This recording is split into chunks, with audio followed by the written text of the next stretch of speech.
How was Ruth treated differently than other gleaners by Boaz? This is the question that we seek to answer today as we continue our verse-by-verse study of the book of Ruth on Walking Through the Bible.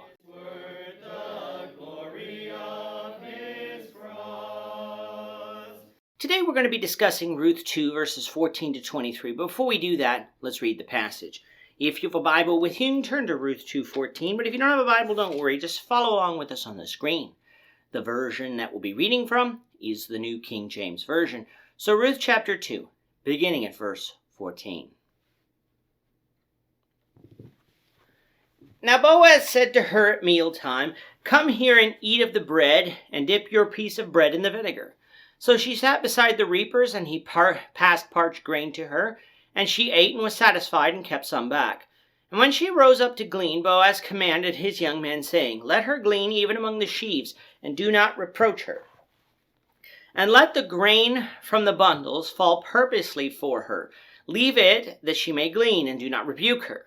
So she gleaned in the field until evening, and beat out what she had gleaned, and it was about an ephah of barley.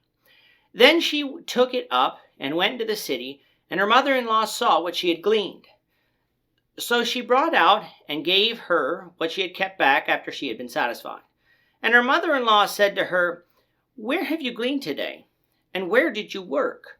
Blessed be the one who took notice of you." So she told her mother-in-law with whom she had worked, and said, "The man's name with whom I work today is Boaz." Then Naomi said to her daughter-in-law, "Blessed be he of the Lord, who has not forsaken his kindness to the living and the dead."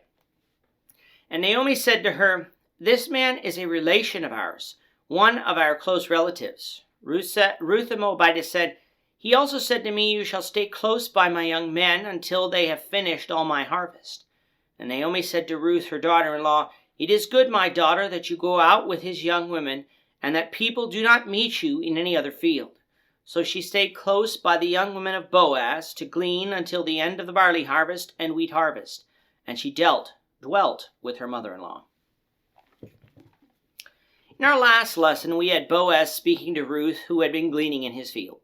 Boaz told Ruth of how he was impressed with her and how she dealt with her mother-in-law Naomi despite being a Moabitess.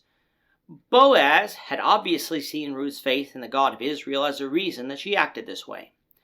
Due to this faith and humility, Boaz gave Ruth some special privileges. First, he wanted her to glean only in his field so that he could protect her from harm.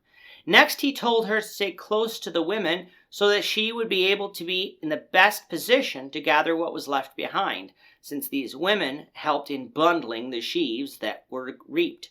And third, she would be allowed to drink the water that the reaping men drank, elevating her to a different status than other gleaners.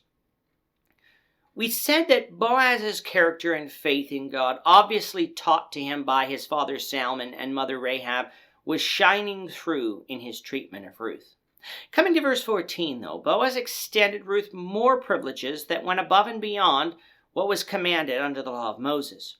At mealtime, Boaz called Ruth in to dine with him and the reapers. He told her that she could eat bread and dip her piece of bread in the vinegar or sour wine mixed with oil, a refreshing drink that was common to people in the East. Think about this. Ruth, a woman, was being allowed to eat among the men at this table, and Ruth, a gleaner, was allowed to eat among the reapers. Boaz was obviously impressed with Ruth, but perhaps we see here that Boaz may have been more than simply impressed with her. Perhaps he was developing feelings for her. To that we can't say at this point of the story, but just from our common experience, when men start to pay special attention to women, sometimes that means that they would like to explore a deeper relationship with them. Now by this, I don't mean that Boaz had developed some impure attractions to Ruth, just that it is possible that there was something more in Boaz's treatment of Ruth than mere hospitality. As Ruth arose, satisfied from her meal, to glean again, Boaz further gave Ruth even more privileges by telling the men that she was going to be allowed to glean among the sheaves without being reproached, something that would not normally be done, since gleaning was done after the sheaves had been taken away. Also, the reapers were to intentionally allow grain to fall from the bundles so that she may glean from that too. Boaz was going out of his way to help Ruth gather as much grain as she could and do so with relative ease. So Boaz was not only helping Ruth here, but he was also helping Naomi. Ruth gleaned in the field until evening and beat out what she had gleaned, amounting to about an ephah of barley.